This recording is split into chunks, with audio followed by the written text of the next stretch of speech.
বর্ষা আসার অপেক্ষার অবসান হতে চলেছে। আবহাওয়া দপ্তরের সর্বশেষ তথ্য অনুযায়ী দক্ষিণ পশ্চিম মৌসুমি বায়ু ইতিমধ্যেই দেশের কিছু অংশে প্রবেশ করেছে।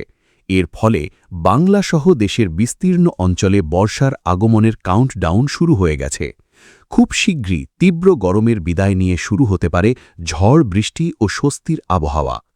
আজও পশ্চিমবঙ্গের একাধিক জেলায় হালকা থেকে মাঝারি বৃষ্টির সম্ভাবনা রয়েছে। কোথাও কোথাও ভারী বর্ষণ এবং কালবৈশাখীর দাপটও দেখা যেতে পারে।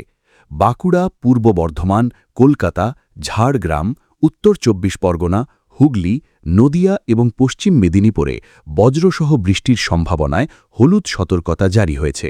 এসব এলাকায় ঘণ্টায় ৪০ থেকে ৫০ কিলোমিটার বেগে দমকা হাওয়া বইতে পারে। ভারতীয় আবহাওয়া দপ্তর জানিয়েছে, মৌসুমি বায়ু ইতিমধ্যে দক্ষিণ পূর্ব আরব সাগর, দক্ষিণ পশ্চিম ও দক্ষিণ পূর্ব বঙ্গোপসাগর, আন্দামান সাগরের বড় অংশ এবং সমগ্র নিকোবর দ্বীপপুঞ্জে পৌঁছে গেছে। এর প্রভাবে আগামী কয়েকদিনের মধ্যেই বাংলার আবহাওয়ায় বড় পরিবর্তন দেখা দিতে পারে। উত্তরবঙ্গে আজ দার্জিলিং, জলপাইগুড়ি, আলিপুরদুয়ার, কোচবিহার ও কালিম্পংয়ে হালকা থেকে মাঝারি বৃষ্টির পূর্বাভাস রয়েছে। আলিপুরদুয়ার ও জলপাইগুড়িতে ভারী থেকে অতি ভারী বৃষ্টির সম্ভাবনায় কমলা সতর্কতা জারি হয়েছে।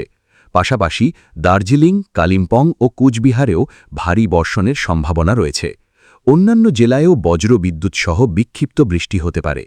উত্তরবঙ্গের সব জেলাতেই ঘণ্টায় ৪০ থেকে ৫০ কিলোমিটার বেগে ঝোড়ো হাওয়া বইতে পারে। আগামীকালও গোটা উত্তরবঙ্গে বৃষ্টির দাপট অব্যাহত থাকবে। বিশেষ করে কোচবিহার ও জলপাইগুড়িতে বেশি বৃষ্টির সম্ভাবনা রয়েছে।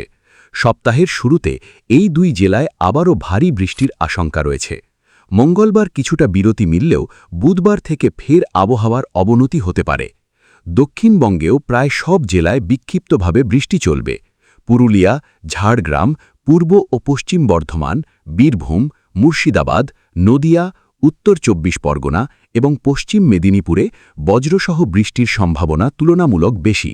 এসব এলাকায় ঘণ্টায় ৪০ থেকে ৫০ কিলোমিটার বেগে দমকা হাওয়া বইতে পারে। অন্যান্য জেলায়ও ৩০ থেকে ৪০ কিলোমিটার গতিতে ঝোড়ো বাতাসের সঙ্গে বিচ্ছিন্ন বৃষ্টি হতে পারে। কলকাতায় সকাল থেকেই আকাশ আংশিক মেঘলা থাকবে এবং আবহাওয়া কিছুটা স্বস্তিদায়ক অনুভূত হতে পারে। তবে দুপুরের পর থেকে পরিস্থিতি বদলাতে শুরু করবে। বিকেল বা সন্ধ্যার দিকে বজ্রগর্ভ মেঘ তৈরি হয়ে শহরের বিভিন্ন অংশে হঠাৎ ঝড়ো হাওয়া ও বজ্রসহ মাঝারি বৃষ্টি নামতে পারে। দক্ষিণবঙ্গে বৃষ্টি হলেও ভ্যাপসা গরম ও আর্দ্রতাজনিত অস্বস্তি পুরোপুরি কাটবে না। আগামী কয়েকদিনে তাপমাত্রা আরও ২ থেকে ৪ ডিগ্রি সেলসিয়াস পর্যন্ত বাড়তে পারে। কলকাতার সর্বোচ্চ তাপমাত্রা ৩৬ থেকে ৩৭ ডিগ্রির কাছাকাছি পৌঁছতে পারে। অন্যদিকে উত্তরবঙ্গে ১৯ মে পর্যন্ত টানা বৃষ্টির সম্ভাবনা রয়েছে।